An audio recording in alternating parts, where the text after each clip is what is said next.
My father was, he's on the left here, my father was officer of the General Staff of the Soviet Army. He was inspector of land forces, Soviet troops stationed in countries like Mongolia, Cuba, East European countries. This is the picture taken at the entrance of my Institute of Oriental Languages. It's a part of Moscow State University. As every Soviet student, I was, quote-unquote, volunteering for harvesting grain in Kazakhstan. By the end of my training in school, I was recruited by the KGB. This picture was taken on that day, and you can see again how happy it feels to be recruited by the KGB. Pay special attention to number of bottles on the table. One of my functions was to keep foreign guests permanently intoxicated the moment they land at Moscow airport. In 1967, the KGB attached me to this magazine, Look magazine. A group of 12 people arrived to USSR from United States to cover the 50th anniversary of October Socialist Revolution in my country. From the first page to the last page, it was a package of lies.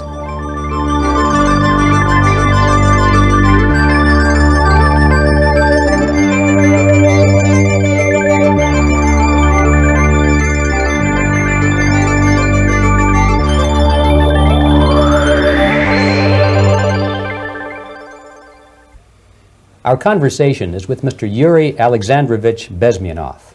Mr. Bezmenov was born in 1939 in a suburb of Moscow. He was the son of a high-ranking Soviet Army officer. He was educated in the elite schools inside the Soviet Union and became an expert in Indian culture and Indian languages. He had an outstanding career with Novosti, which was the, and still is, I should say, the press arm or the press agency of the Soviet Union. It turns out that this is also a front for the KGB. One of his interesting assignments was to brainwash foreign diplomats when they visited Moscow. And he'll tell us a little bit about how they did this and how they planted information which eventually wound up in the press of the free world. He escaped to the West in 1970 after becoming totally disgusted with the Soviet system, and he did this at great risk to his life. He certainly is one of the world's outstanding experts on the subject of Soviet propaganda and disinformation and active measures. Mr. Bezmenov, I'd like to begin by having you tell us a little bit about some of your childhood memories. Well, the most vivid memory of my childhood was Second World War, or to be more precise, the end of the Second World War, when all of a sudden United States, from a friendly nation, which helped us to defeat Nazism, turned overnight into a deadly enemy. And it was very shocking because all newspapers were trying to present an image of belligerent, aggressive American imperialism. Most of the things that we were taught is that United States is aggressive power, which is just about to invade our beautiful, free, socialist country, that American CIA is dropping Colorado beetles on our beautiful potato fields to eliminate our crops, and each schoolboy had a picture of Colorado bug on the back page of his notebook, and we were instructed to go into collective fields to search for those little Colorado bugs. Of course, we couldn't find any, neither we could find many potatoes, and that was explained again by the encroachments of the decadent imperialist power. The anti-American paranoia, hysteria in the Soviet propaganda was to such of such a higher degree that many less skeptical people or less stubborn would really believe that United States is just about to invade our beautiful motherland, and some secretly hope that it will come true. That's interesting. Yes.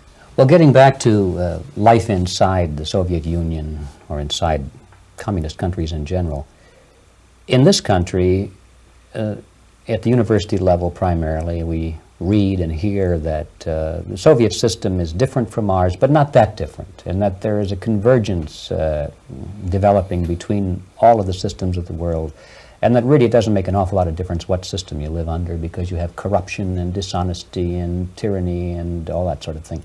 From your personal experience, what is the difference between life under communism and life in the United States?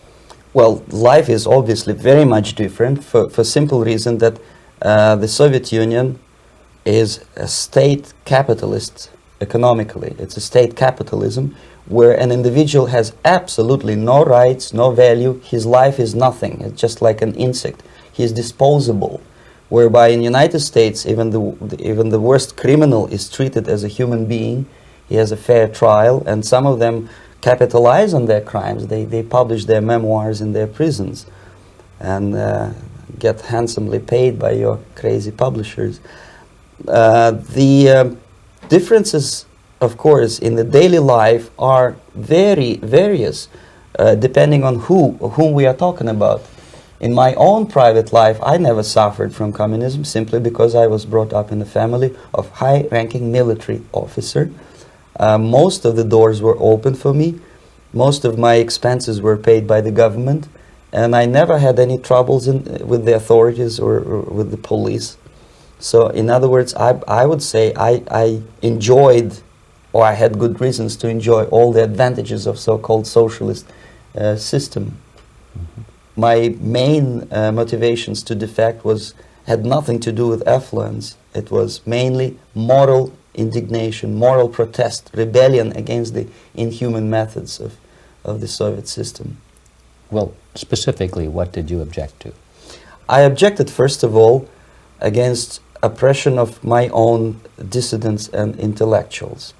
And that was the most disgusting thing that I witnessed as a young man, young student, who was brought up a very troublesome period in our history, from Stalin to Khrushchev, from total tyranny and oppression to some kind of liberalization.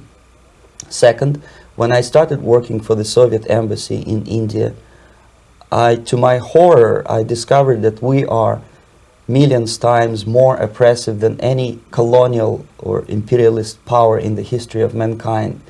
That my country brings to India not freedom, progress, and friendship between the nations, but racism, exploitation, and slavery, and of course economical inefficiency to this country. Since I fell in love with India, I developed something which by KGB standards is extremely dangerous thing. It's called split loyalty, when an agent likes a country of assignment more than his own country. I literally fell in love with this beautiful country, a country of great contrasts, but also great humility, great tolerance, and philosophical and intellectual freedoms. My ancestors used to live in caves and eat raw meat when India was a highly civilized nation 6,000 years ago. So obviously the choice was not to the advantage of my own nation. I decided to defect and to entirely dissociate myself from that brutal regime.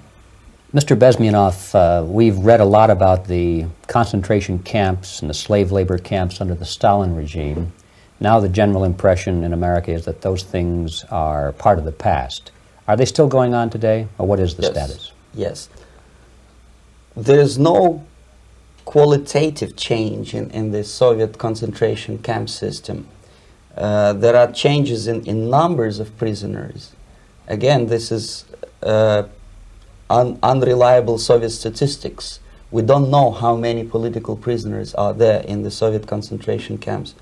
But we sure know from various sources that at each particular time there are close to 25 to 30 million of Soviet citizens who are virtually kept as slaves in forced labor camp system. The size of the population of a country like Canada is serving terms as prisoners. Incredible. So I would say that those intellectuals who try to convince American public that concentration camp system is a thing of a past are either conscientiously misleading public opinion, or they are not very intellectual people. They're selectively blind. They lack intellectual honesty when they say that. Well, we've spoken about the intellectuals in this country and also the intellectuals in the Soviet Union. What about down at the broad mass level? Do the people in general, the working people, the workers in general in the Soviet Union, do they support the system? Do they tolerate it? What is their attitude? Well, average Soviet citizen, if there is such an animal, of course, does not like the system because it hurts, it kills. He may not understand the reasons. He may not have enough information or educational background to understand. But I doubt very much there are many people who are conscientiously supporting the Soviet system. There are not such people in USSR. Even those who have all the reasons to enjoy socialism, people like myself, who were a member of journalistic elite, they also hate system for different reasons, though. Not because they lack material affluence, but because they are unfree to think, they are in constant fear, duplicity, split personality. And this is the greatest tragedy for my nation. Well, what do you think are the chances of the people actually overcoming their system or replacing it? There is a great possibility that system will sooner or later be destroyed from within. There is a self-destructive mechanism built into any socialist or communist or fascist system, because there is lack of feedback, because the system does not rely upon loyalty of population. But until this Soviet junta is being supported by the Western so-called imperialists, that is, multinational companies, establishments, governments, and let's face it, intellectuals, so-called academia in the United States is famous for supporting the Soviet system. As long as the Soviet junta will keep on receiving credits, money, technology, grain deals, and political recognition from all these traitors of democracy or freedom, there is no hope, there is not much hope for changes in my country, and the system will not collapse by itself simply because it's being nourished by so-called American imperialism. This is the greatest paradox in history of mankind, when capitalist world supports and actively nourishes its own destructor. I think you're trying to tell us something. Oh, in yes. This country. Mm-hmm. I'm trying to tell you that it has to be stopped unless you want to end up in Gulag system and enjoy all the advantages of socialist equality, working for free, catching fleas on your body, sleeping on planks of plywood in Alaska this time, I guess.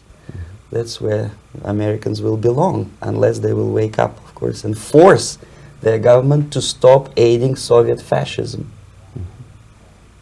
Well, you told us a moment ago why you left the system. I'd like to hear the details of how you did it. It must have been a very dangerous thing.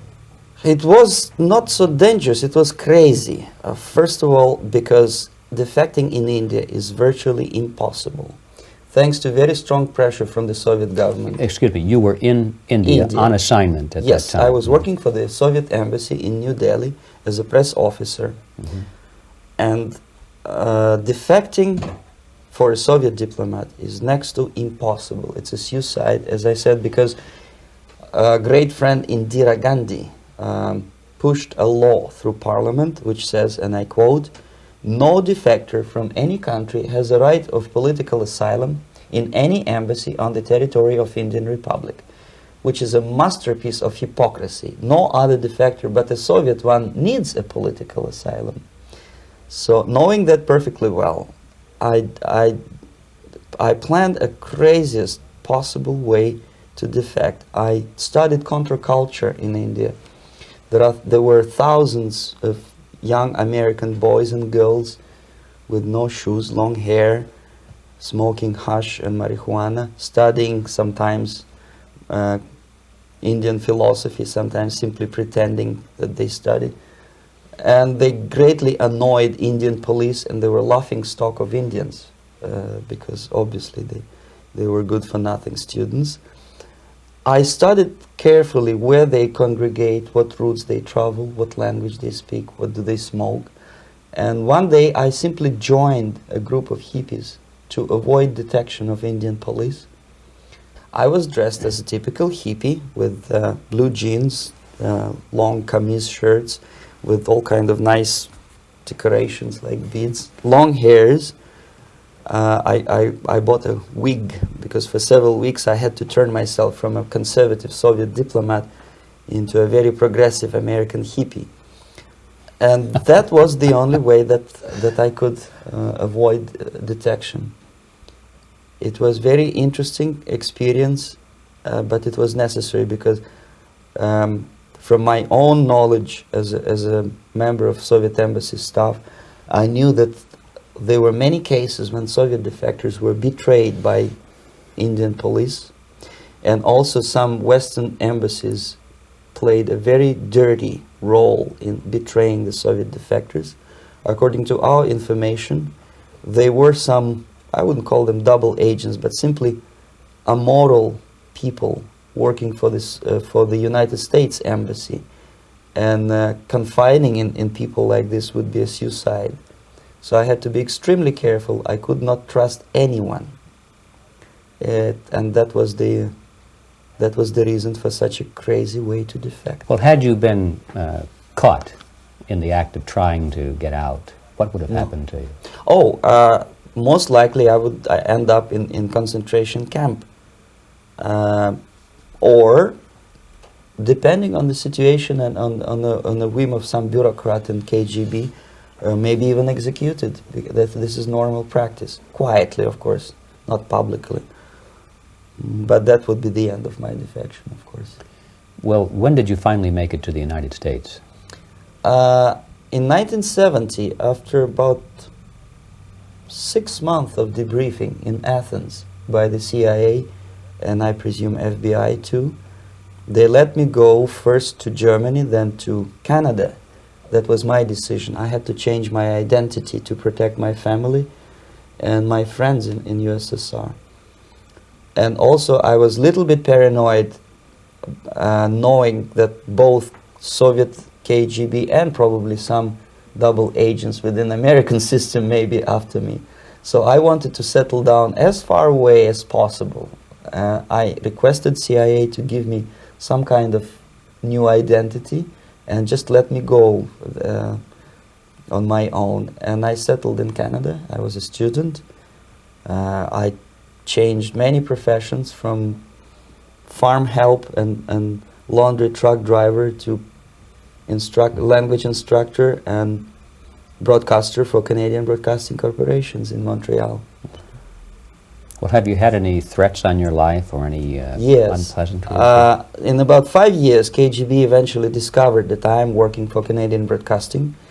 I made a very big mistake. I started working for overseas service of CBC, which is similar to Voice of America, in Russian language. And of course, monitoring service in USSR picked up every new voice. Every new announcer they would make it a point to discover who he is. And in 5 years, sure enough, slowly but surely, they discovered that I am not Thomas Schumann, that I am Yuri Alexandrovich Bezmenov, and that I am working for Canadian Broadcasting, and undermining beautiful détente between Canada and USSR. And the Soviet ambassador Alexander Yakovlev made it his personal effort to discredit me. He complained to Pierre Trudeau, who is known to be a little bit soft on socialism. And the management of CBC behaved in a very strange, cowardly way, unbecoming to representatives of an independent country like Canada. They listened to every suggestion that Soviet ambassador gave, and they started shameful investigation, analyzing content of my broadcasts to USSR. And sure enough, they discovered that some of my statements were probably would be offending to the Soviet Politburo. So I had to leave my job. And of course, subtle intimidations. They would say something like, please cross the street carefully because, you know, traffic is very heavy in Quebec. And fortunately, I know about the psychology and the logic of activity of the KGB, and I never allowed myself to be intimidated. This is the worst thing. This is what they expect a person, a defector, to be intimidated. Once they spot that you are scared, they keep on developing that line And then eventually you either have to give up entirely and work for them, or they neutralize you. They would definitely stop all kind of political activity, which they failed to do in my case, because I was stubbornly working for the Canadian Broadcasting. And in response to their intimidations, I said that, look, this is a free country, and I am as free as you are. And I also can drive very fast. And gun control is not yet established in Canada, so I had a couple of good shotguns in my basement. So welcome to visit me someday with your Kalashnikovs machine guns. So obviously it didn't work. Intimidation didn't work. So they tried different approach, as I described. They approached on the highest level, on the level of Canadian bureaucracy. And on that level they were successful. On that level they were successful. On individual level they failed flat. Mr. Bezmenov has brought a series of slides with him that he has taken from the Soviet Union, and I think this is a good time to take a look at the slides. Yes. Now, the viewers will be able to see these slides as we talk about them. Yes, this is a collection of slides which are, some of them are snapshots from my family album, some of them are documents which I smuggled from the Soviet embassy, and some are reproductions from local mass media. I usually show them to establish my credibility as a defector. This is a picture of my native town, Mytishi, about 20 miles north from Moscow. Characteristically, there is a statue of Comrade Lenin in the central square. This is myself at the age of 7, again, characteristically, under the statue of Comrade Stalin, extending his friendly hand to peoples of the world. At that age, of course, I was still idealistically minded young communist, and I still believe that sooner or later things will go for better. But I realized that the system stinks, that something is fishy, and that ideology is fake. And the propaganda about advanced Soviet agriculture simply didn't meet the criteria of reality. If they talk about abundance of food and there is none in the stores, there must be something wrong. My father was, he is on the left here, my father was officer of the General Staff of the Soviet Army. He was inspector of land forces, Soviet troops stationed in countries like Mongolia, Cuba, East European countries. Were he alive today, most likely he would be inspecting Soviet troops in Nicaragua, Angola, and many other parts of the world. Fortunately, he died and he didn't see the disgrace, because deep inside he was a Russian patriot. He didn't like the idea of expanding Soviet military might, especially in the areas where we were not welcomed at all. Unlike many other military officers, he was reporting directly to the Minister of Defense, bypassing KGB and diplomatic service. In other words, he was a trusted military professional. And my impression that this type of people are much less hawkish and adventuristic than party bureaucrats in Kremlin. When American mass media describes Soviet military as potentially dangerous counterpart for Pentagon, I simply laugh, because I know better. I know that the most dangerous part of the Soviet power structures are not military at all. Most likely, if they come to power in my country, they'll be more sensible negotiators for nuclear disarmament and withdrawal of the Soviet troops from many parts of the world. But if someone from the party structure or the KGB structure were to give the orders for a military they have to obey, they yes, would follow, because they are professional military. But you see, the triangle of power and hate in USSR is the party at the top, the party elite, the oligarchy of the party, then the military and the KGB at the bottom. They hate each other, and the most hated triangle, the most hated corner of the triangle is the Communist Party bureaucrats. They are the most adventuristic, senile megalomaniacs. They can start war, I wouldn't be surprised. Not the military. They know what war is. Yes. At least my father did. This is the picture taken at the entrance of my Institute of Oriental Languages. It's a part of Moscow State University. I graduated in 1963.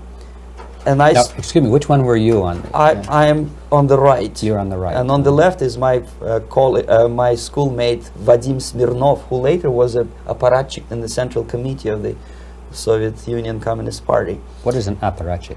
It's a functionary, something like civil service in British Empire. Someone who is never fired from the service. He stays there internally. He may not be promoted too high, but he's a dependable bureaucrat who will stay forever.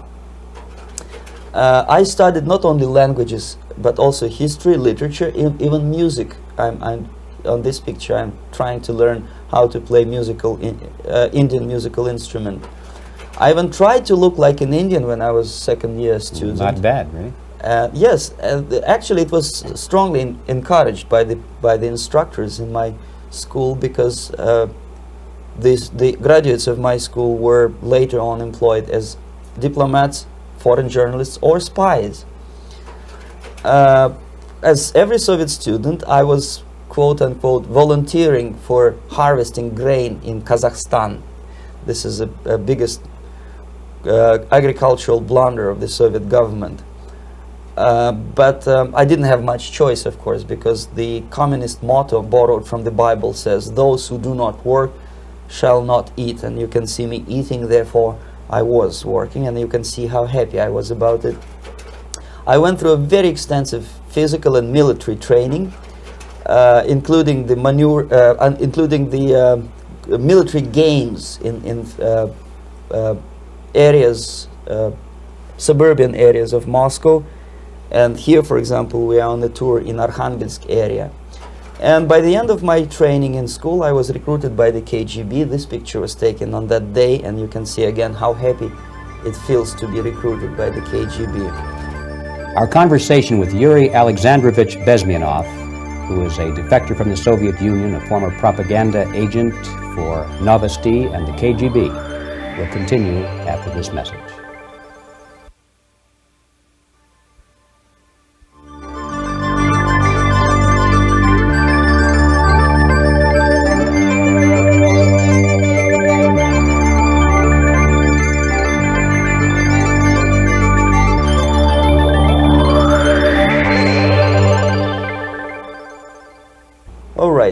As every student in USSR, I went through very extensive physical and military training and civil defense training too. Unlike in the United States, where civil defense is virtually non-existent, zero. In USSR, every student, whatever his major subject, has to go through very extensive 4-year military and civil defense training. You can see me here with a group of students during one of the war games near Moscow. The main idea, of course, is to prepare a huge reserve army of the USSR.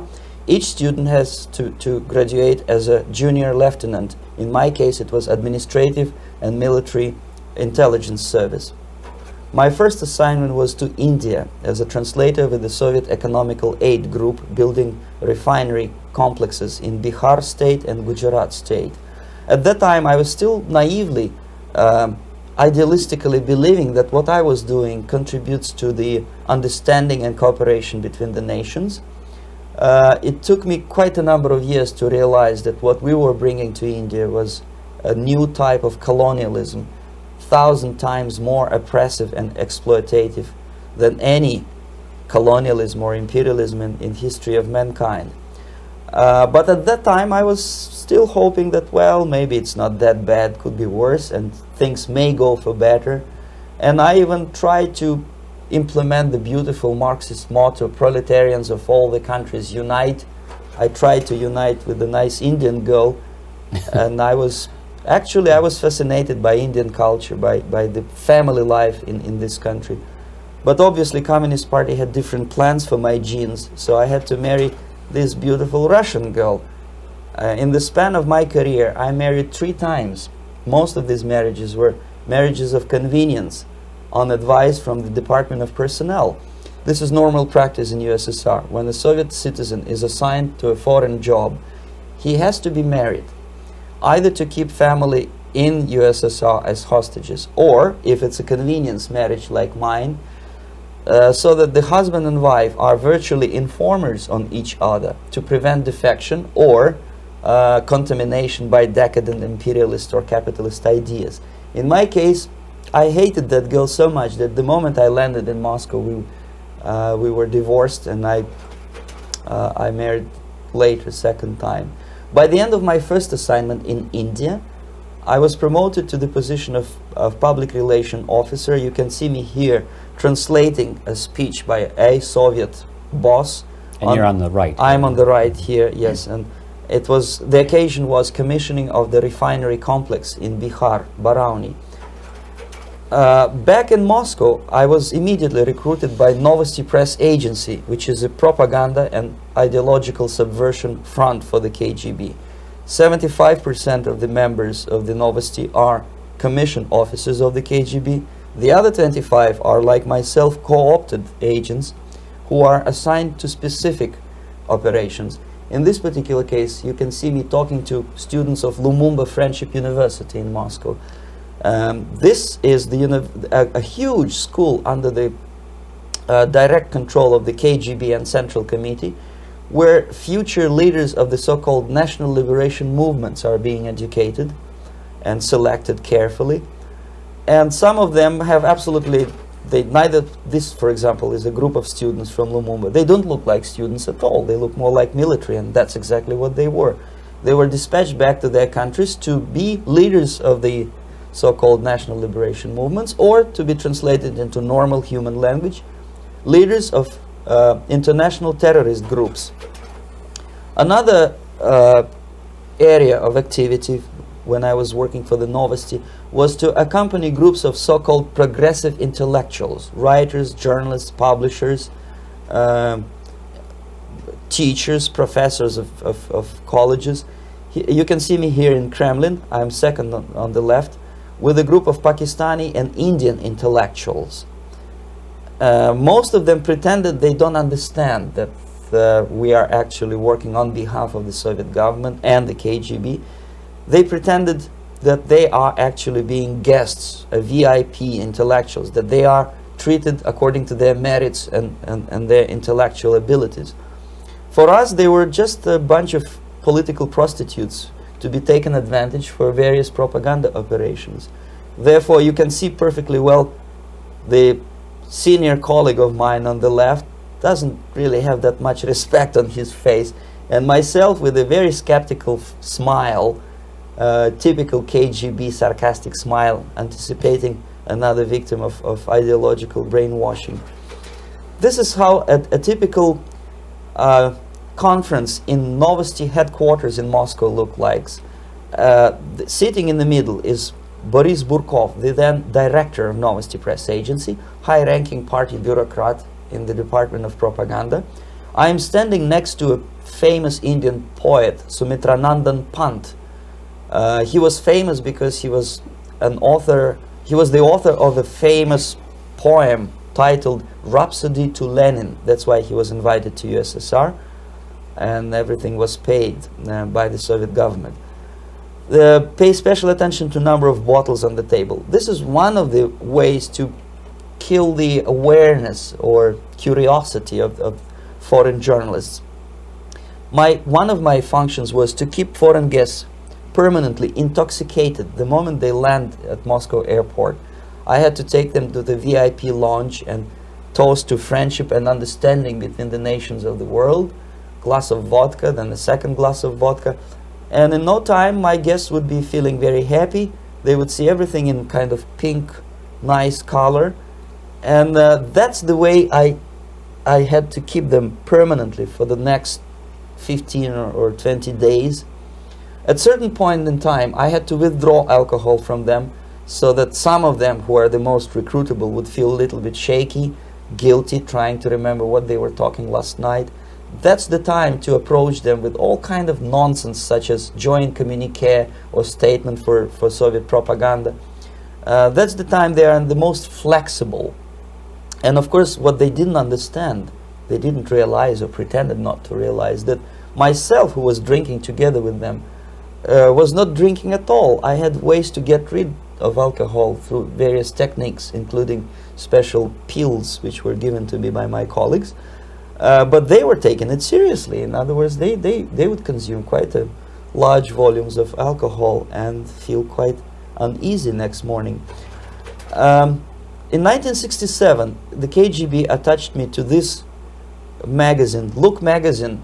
A group of 12 people arrived to USSR from United States to cover the 50th anniversary of October Socialist Revolution in my country. From the first page to the last page, it was a package of lies, propaganda cliché, which were presented to American readers as opinions and deductions of American journalists. Nothing could be far from truth. These were not opinions. They were not opinions at all. They were the clichés which the Soviet propaganda wants American public to think that they think. If it does make any sense at all. It sure does, because from the viewpoint of the Soviet propaganda, although there are some subtle criticism of the Soviet system, the basic message is that Russia today is a nice, functioning, efficient system supported by majority of population. That's the biggest lie. And of course, American intellectuals and journalists from Look magazine elaborated on that untruth in various different ways. They intellectualized that lie. They found all kinds of justifications for telling lies to American public. Excuse me, it was partly your job to make sure that they got these ideas, yes, and accepted them as their own ideas. Right. Actually, even before they arrived to USSR, and they paid astronomical sum of money for that visit, they were submitted, this Novosti Press Agency developed so-called backgrounders, 20-25 pages of information and opinions which were presented to the journalists even before they bought their tickets to Moscow. They had to analyze the situation, and judging on their reaction to that backgrounder, the local Novosti representative or local Soviet diplomat in Washington, D.C. would assess whether they be given visa to USSR or not. So but they were selected ahead of time. Oh yes, they were pre-selected very carefully, and there is not much chance for honest journalists to arrive to USSR and to stay there for 1 year and to bring this package of lies back home. This, for example, is a centerfold of the Look magazine. They presented this monument erected by Communist Party in Stalingrad as the symbol, personification of Russian military might. And they said in the article, which is published on the site, that Soviets are very proud of the victory in the Second World War. This is another big myth, a lie. No sensible people would be proud to lose 20 millions of their countrymen in a war which was started by Genoese Hitler and Comrade Stalin and paid by American multinationals. Most of the Soviet citizens look at this type of monuments with disgust and sorrow, because every family lost father, brother, sister, or child in the Second World War. Yet American journalists who were trying to appease, to please their hosts, presented this picture on the centerfold as the symbol and personification of Soviet national, they call it Russian national spirit. And it was greatest misconception and a very tragic misunderstanding. Of course, Look magazine was not distributed in USSR. The main audience was in United States. But I presume that many Americans, millions of Americans who were reading Look magazine at that time, had absolutely wrong idea about the sentiments of my nation, about what the Soviets are proud of and what they hate. This is a group, you see the same lady with the sword in Stalingrad. This is the group of journalists. Myself is in the center with the same devilish smile. And Mr. Philip Harrington is on the extreme left there with his camera. This is the gentleman which was so deaf or so uninterested in what I had to say to him. This is the same picture, a blow-up of the same picture. Many guests from various countries, in this particular case from Asia and Africa, were taken by me as a Novosti Press Agency employee for a tour across Siberia, for example. We would show them typical kindergarten, you see, nothing special by American standards, just nice children sitting, eating their breakfast or lunch. What they could not understand, or they pretended not to understand, that this is an exemplary kindergarten. This is not the kindergarten for average person or average family in USSR. And we maintain that illusion in their minds. You can see myself under the red spot in the middle there, with the same business-like expression. I'm doing my job. That's what I'm assigned to do, and that's what I was paid to do.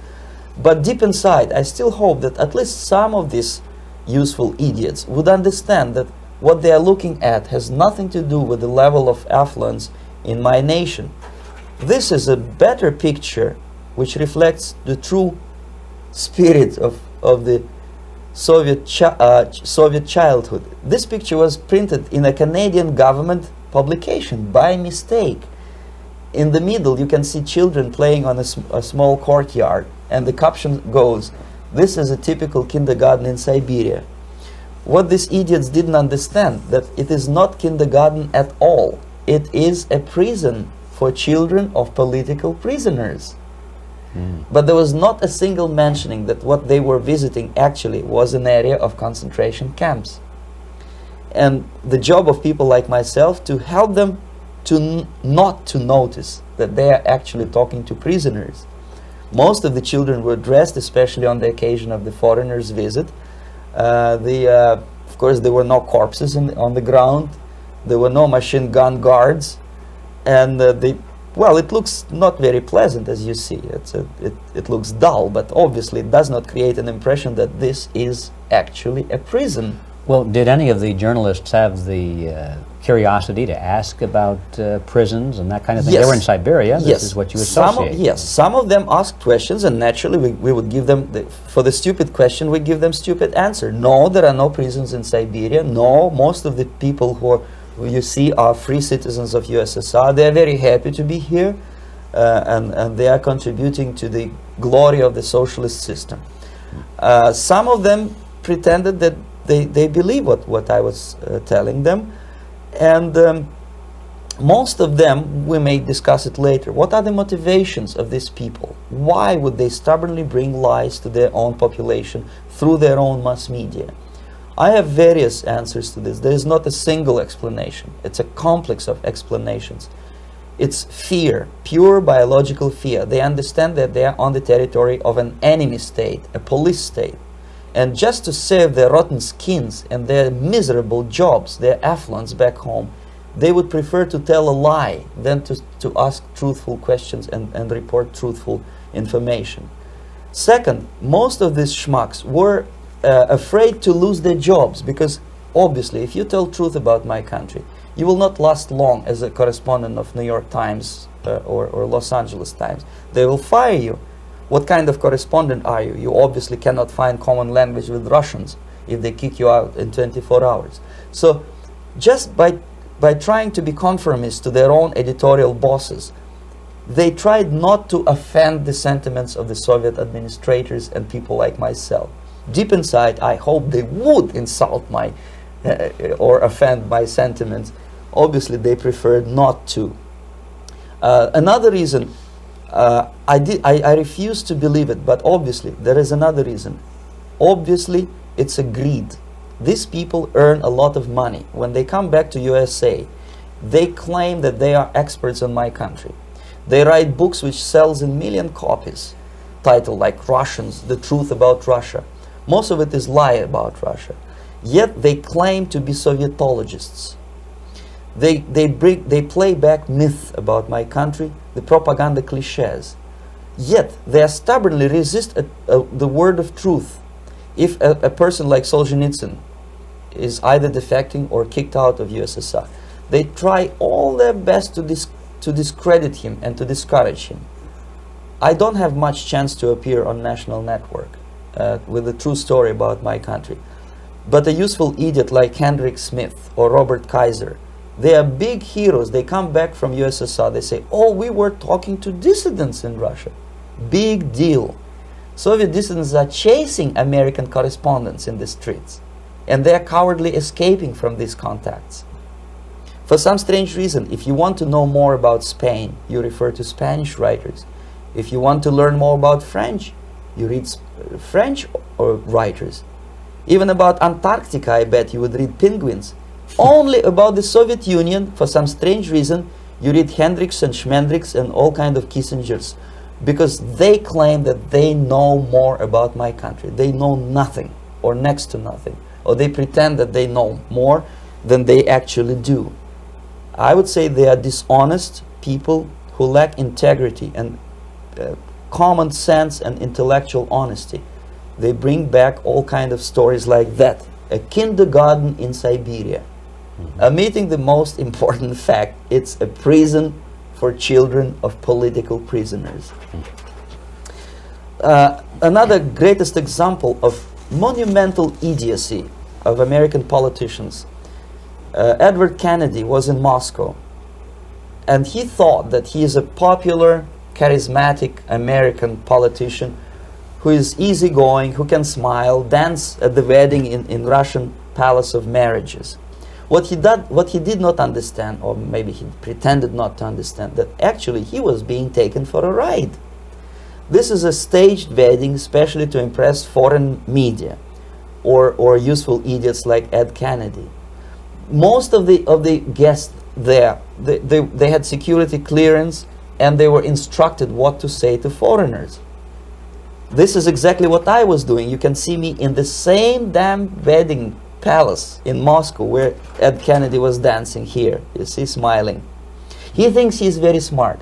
From the viewpoint of Russian citizens who observe this idiocy, he's narrow-minded, egocentrical idiot who tries to earn his own popularity through participation in propaganda farces like this. Here you can see myself. On the right, again, exemplary Soviet bride. On the left, 3 journalists from various countries, Asia, Africa, and Latin America. Obviously, they enjoying the situation. They will go back home and write the reports. We were present on a regular Soviet wedding. They were not present on a regular Soviet wedding. They were present, they were parts of a farce, of a circus performance. Another thing which I had to sometimes risking my life to explain to foreigners. Time magazine, for example, is very critical of South African racist regime.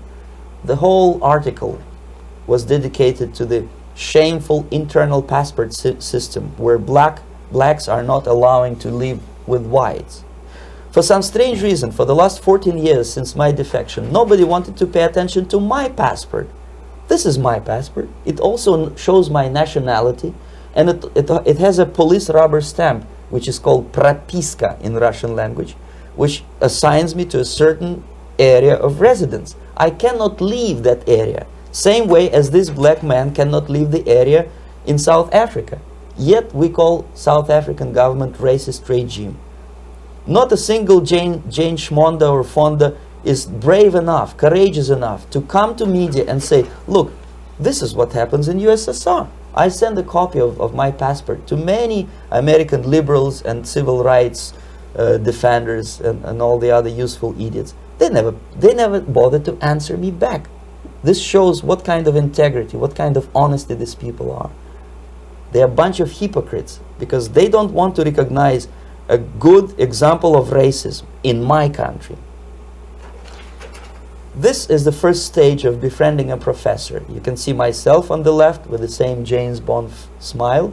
On the right is my KGB supervisor, Comrade Leonid Mitrokhin, and in the middle a professor of political science in Delhi University.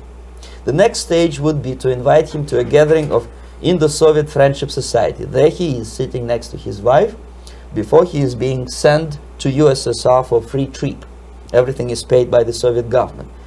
He was made to believe that he is invited to USSR because he is a talented, sober-thinking intellectual. Absolutely false. He is invited because he is a useful idiot, because he would agree and subscribe to most of the Soviet propaganda cliché.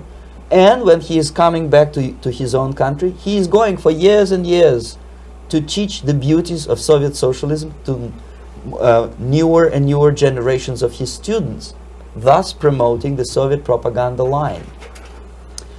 The KGB was even curious about this gentleman. It may look innocent. Maharishi Mahesh Yogi, a great spiritual leader, or maybe a great charlatan and crook, depending on from which side you are looking at him. Beatles were trained at his ashram in Hardwar in India how to meditate. Mia Farrow and other useful idiots from Hollywood visited his school, and they returned back to United States absolutely zonked out of their minds with marijuana, hashish, and crazy ideas of meditation. To meditate, in other words, to isolate oneself from the current social and political issues of your own country. To get into your own bubble, to forget about troubles of the world.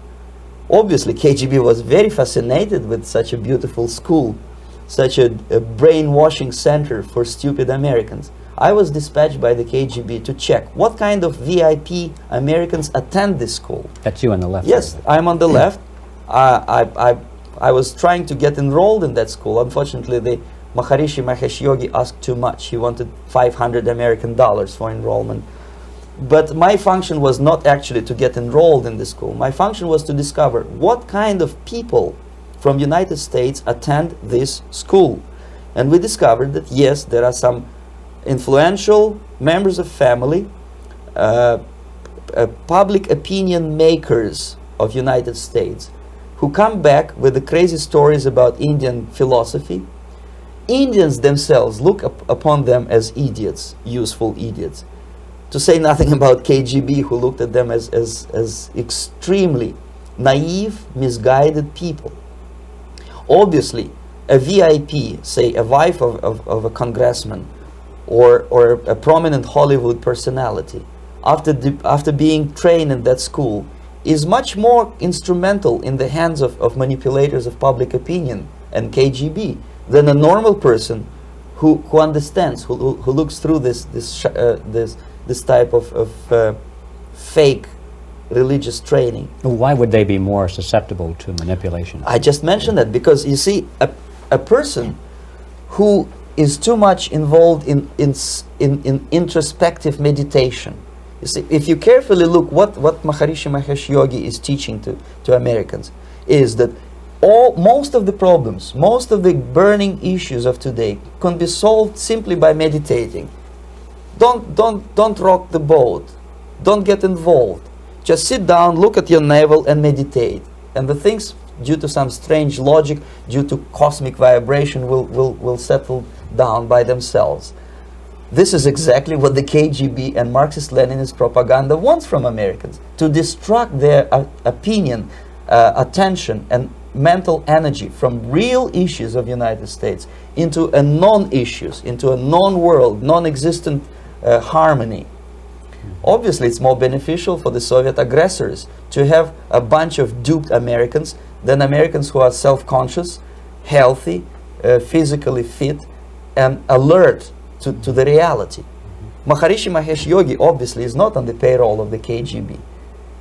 But whether he knows it or not, he contributes greatly to demoralization of American society. And he's not the only one. There are hundreds of those gurus who come to your country to capitalize on naivete and stupidity of Americans. It's a fashion. It's a fashion to meditate. It's a fashion not to be involved. So obviously, you can see that if KGB were that curious, if they paid my trip to Hardwar, if they assigned me to that strange job, obviously they were very much fascinated. They were convinced that that type of brainwashing is very efficient and instrumental in demoralization of the United States. Our conversation with Yuri Alexandrovich Bezmenov, who is a defector from the Soviet Union, a former propaganda agent for Novosti and the KGB, will continue after this message.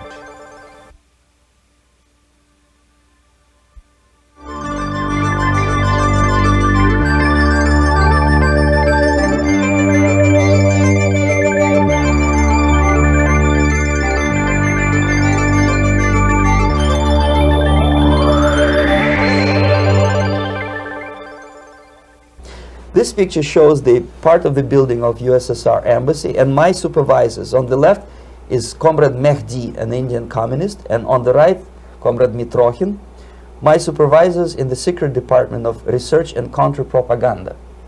It has nothing to do with either research or counter-propaganda. Most of the activity of that department was to compile huge volume of information on individuals who were instrumental in creating public opinion. Publishers, editors, journalists, actors, educationalists, professors of political science, members of parliament, representatives of business circles. Most of these people were divided roughly into groups. Those who would toe the Soviet foreign policy, they would be promoted to the positions of power through media and public opinion manipulation. Those who refused the Soviet influence in their own country would be character assassinated or executed physically come revolution. Same way as in the small town of Hue in South Vietnam, several thousands of Vietnamese were executed in one night when the city was captured by Viet Cong for only 2 days. And American CIA could never figure out how could possibly communists know each individual, where he lives, where to get him, and would be arrested in one night, basically in some 4 hours before dawn, put on a van, taken out of the city limits and shot. The answer is very simple. Long before communists occupied the city, there was extensive network of informers, local Vietnamese citizens, who knew absolutely everything about people who are instrumental in public opinion, including barbers and taxi drivers. Everyone who was sympathetic to the United States was executed. Same thing was done under the guidance of the Soviet embassy in Hanoi, and same thing I was doing in New Delhi.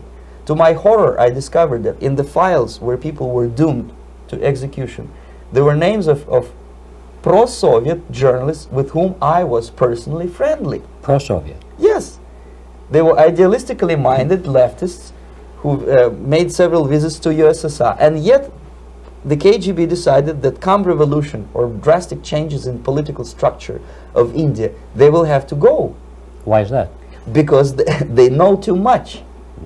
Simply because, you see, the useful idiots, the leftists who are idealistically believing in the beauty of Soviet socialist or communist or whatever system, when they get disillusioned, they become the worst enemies. That's why my KGB instructors specifically made the point, never bother with leftists. Forget about these political prostitutes. Aim higher. This was my instruction. Try to get into large circulation, established conservative media. Rich, filthy rich movie makers, intellectuals, so-called academic circles. Cynical, egocentric people who can look into your eyes with angelic expression and tell you a lie. These are the most recruitable people, people who lack moral principles, who are either too greedy or too suffer from self-importance. They feel that they matter a lot. These are the people who KGB wanted very much to recruit. But to eliminate the others, to execute the others, don't they serve some purpose? Wouldn't they be the ones they rely on? They serve purpose only at the stage of destabilization of a nation. For example, your leftists in the United States, all these professors and all these beautiful civil rights defenders, they are instrumental in the process of the subversion only to destabilize the nation. When their job is completed, they are not needed anymore. They know too much. Some of them, when they get disillusioned, when they see that Marxist-Leninists come to power, obviously they get offended.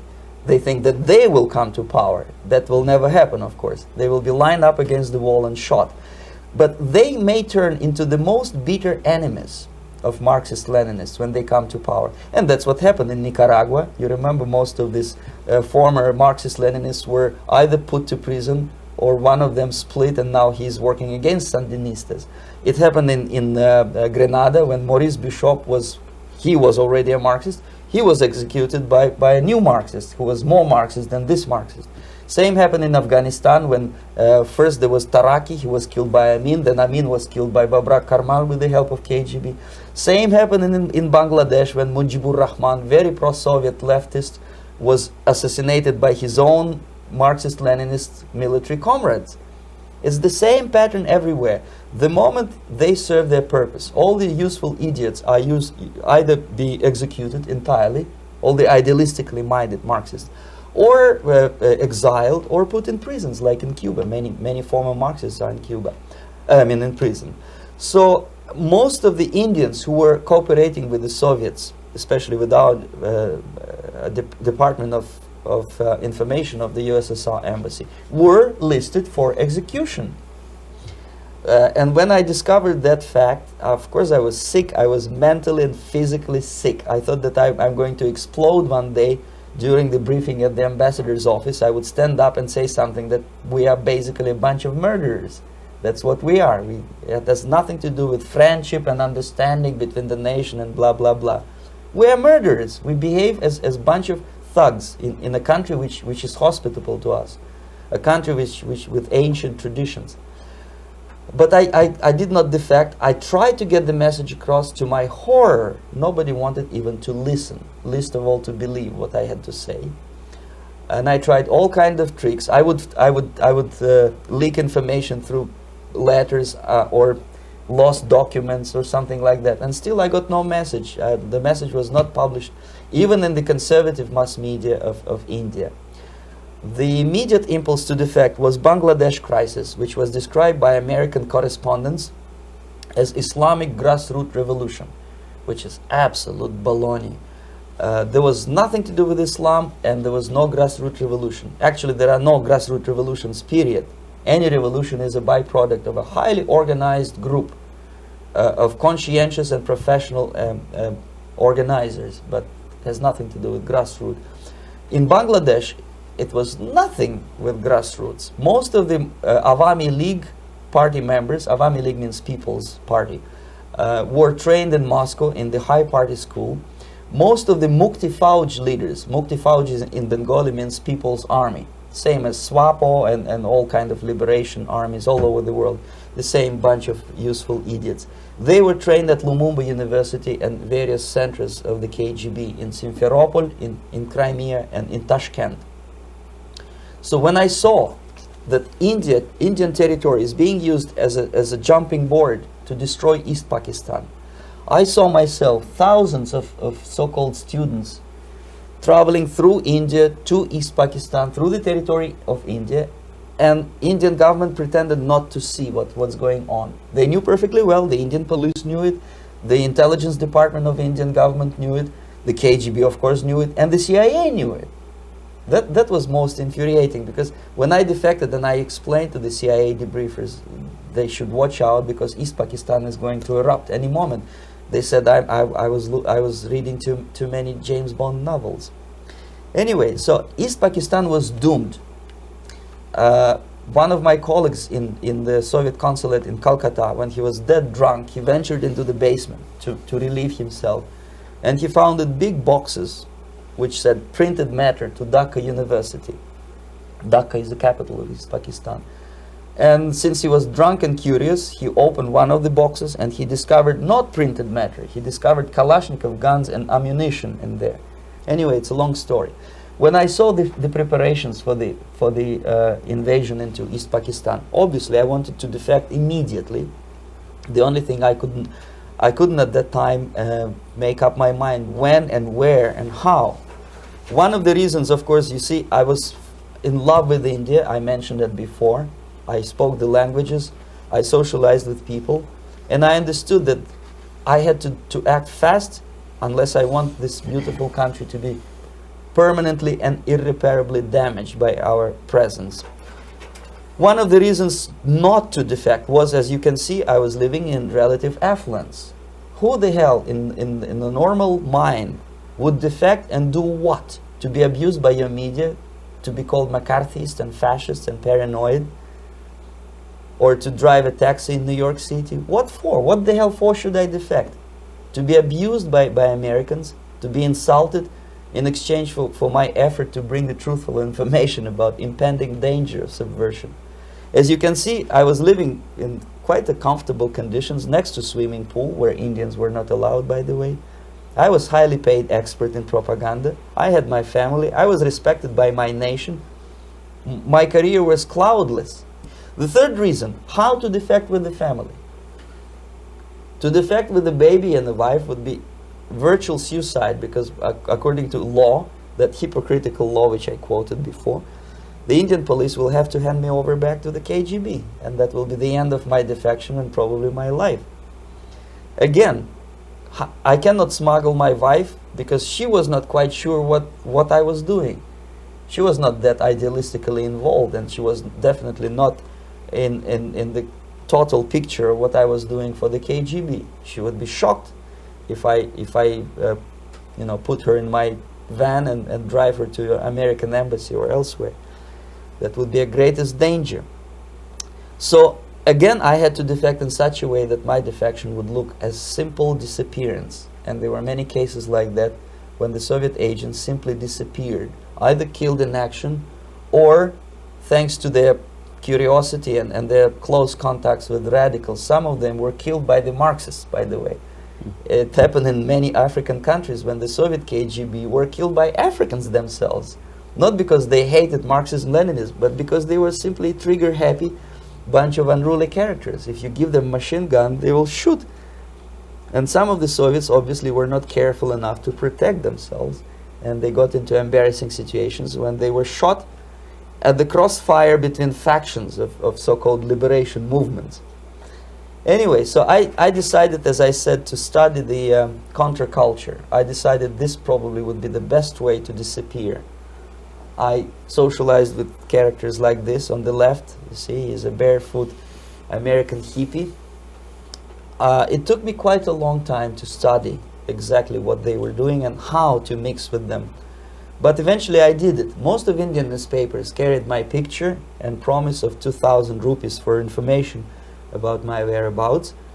But they were looking for the wrong person, because they obviously tried to stop a young Soviet diplomat in white shirt and tie, and this is how I looked at the time of defection. Nobody could possibly think that a Soviet diplomat would be as crazy as to join a bunch of hippies. That's you. Yes, travel India and smoke hash. So I made it literally almost like a Hollywood-style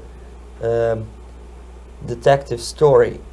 From under the nose of the KGB in Bombay airport, I landed the plane and I flew to Greece, where I was debriefed by the CIA.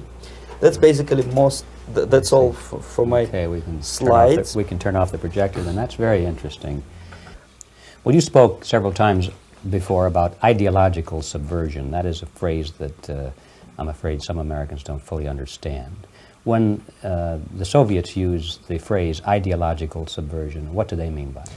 Ideological subversion is the process which is legitimate, overt, and open. You can see it with your own eyes. All you have to do, all American mass media has to do, is to unplug their bananas from their ears, open up their eyes, and they can see it. There is no mystery. There is nothing to do with espionage. I know that espionage intelligence gathering looks more romantic.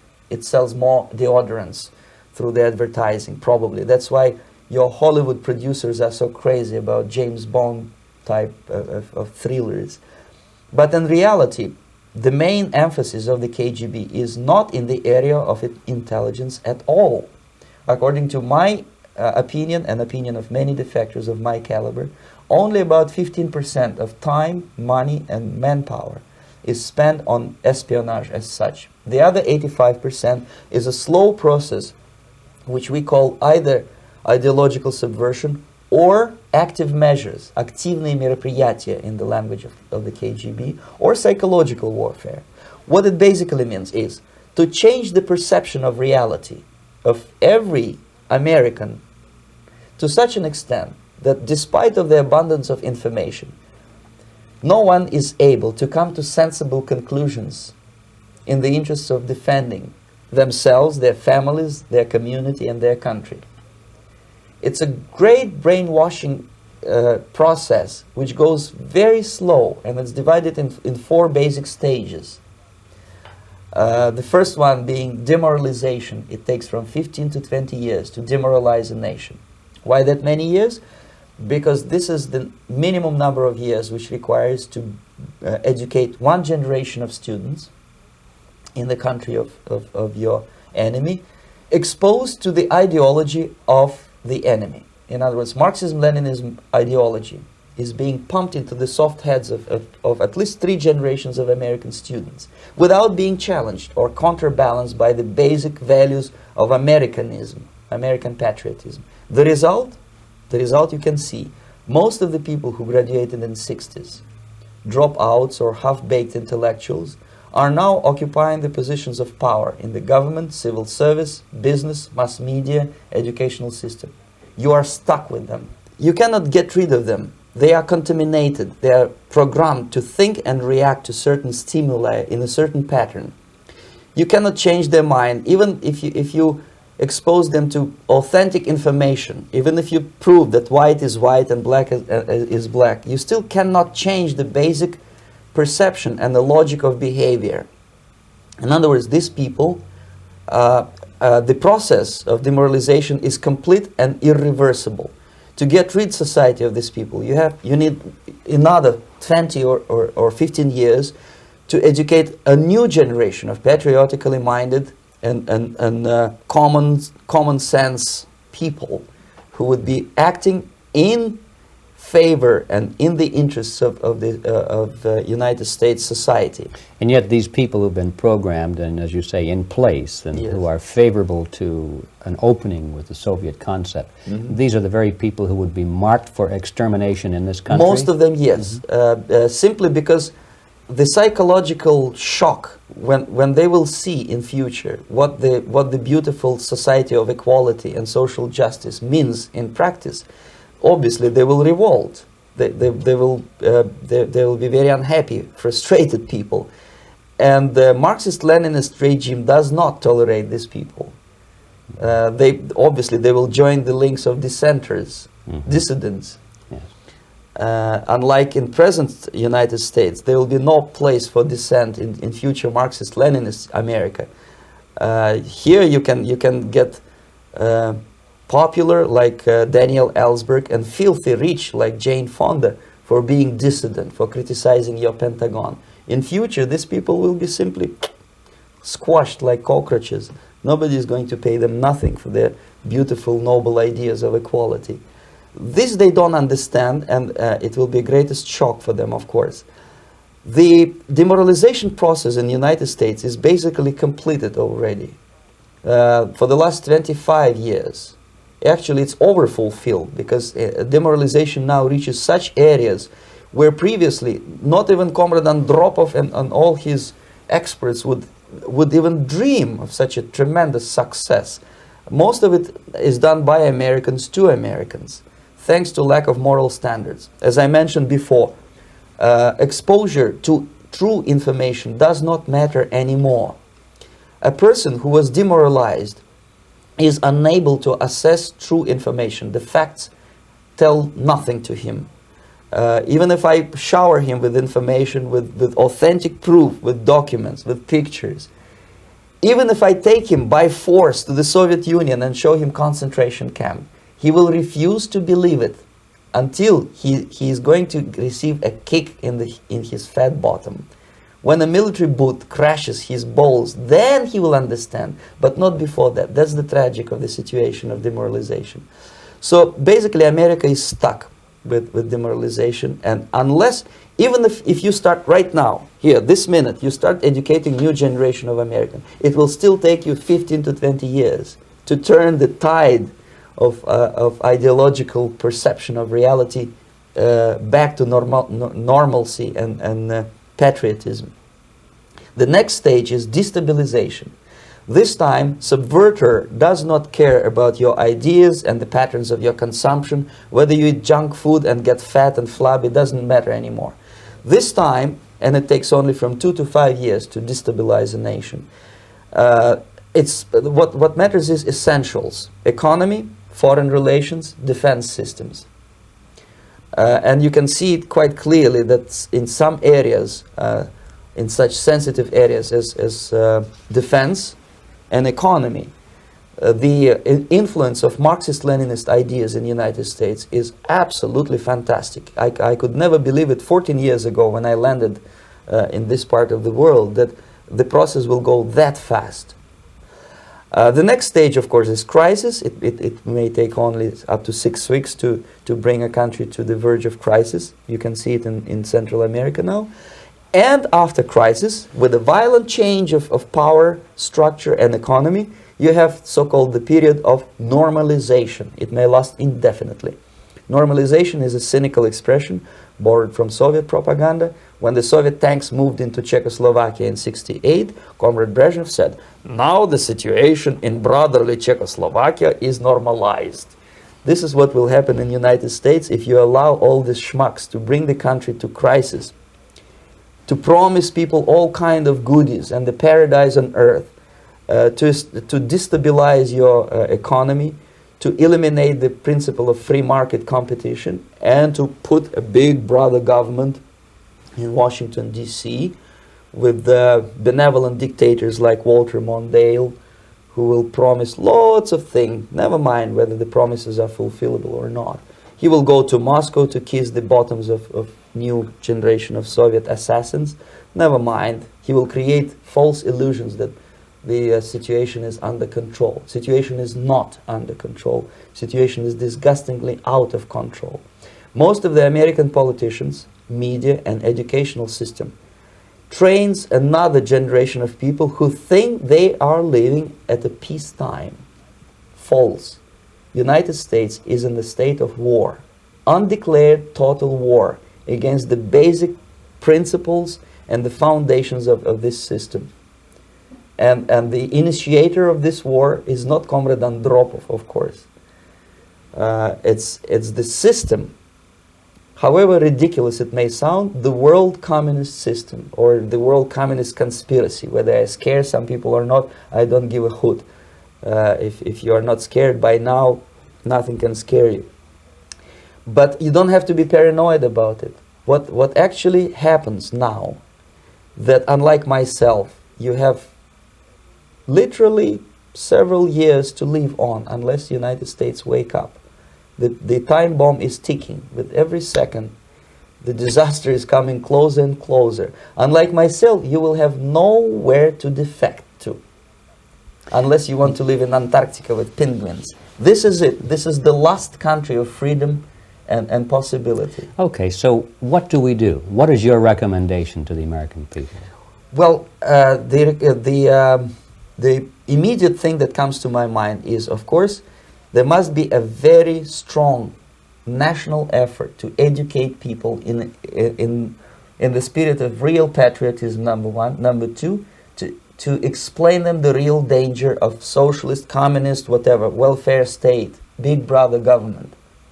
If people will fail to grasp the impending danger of that development, nothing ever can help United States. You may kiss goodbye to your freedom, including freedoms to homosexuals, to prison inmate. All this freedom will vanish, evaporate in 5 seconds, including your precious lives. The second thing, the moment at least part of United States population is convinced that the danger is real, they have to force their government. And I'm not talking about sending letters, signing petitions, and all this beautiful, noble activity. I'm talking about forcing United States government to stop aiding communism. Because there is no other problem more burning and urgent than to stop the Soviet military-industrial complex from destroying whatever is left of the free world. And it is very easy to do. No credits, no technology, no money, no political or diplomatic recognition, and of course no such idiocy as grain deals to USSR. The Soviet people, 270 millions of Soviets, will be eternally thankful to you if you stop aiding a bunch of murderers who sit now in Kremlin and whom President Reagan respectfully calls government. They do not govern anything, least of all such complexity as the Soviet economy. So basic, two very simple, maybe too simplistic answers or solutions, but nevertheless they are the only solutions. Educate yourself. Understand what's going on around you. You are not living at a time of peace. You are in a state of war. And you have precious little time to save yourself. You don't have much time, especially if you are talking about young generation. There's not much time left for convulsions and sexual masturbation to the beautiful disco music. Very soon it will go, just overnight. If we are talking about capitalists or wealthy businessmen, I think they are selling the rope on which they will hang very soon. If they don't stop, if they cannot curb their unsettled desire for profit, and if they keep on trading with the monster of the Soviet communism, they are going to hang very soon. And they will pray to be killed, but unfortunately they will be sent to Alaska probably to manage industry of slaves. It's simplistic. I know it sounds unpleasant. I know Americans don't like to listen to things which are unpleasant. But I have defected not to tell you the stories about such idiocy as microfilm, James Bond type espionage. This is garbage. You don't need any espionage anymore. I have come to talk about survival. It's a question of survival of this system. You may ask me, what is it in for me? Survival, obviously, because unlike, as I said, I am now in your boat. If we sing together, we'll sing beautifully together. There is no other place on this planet to defect to.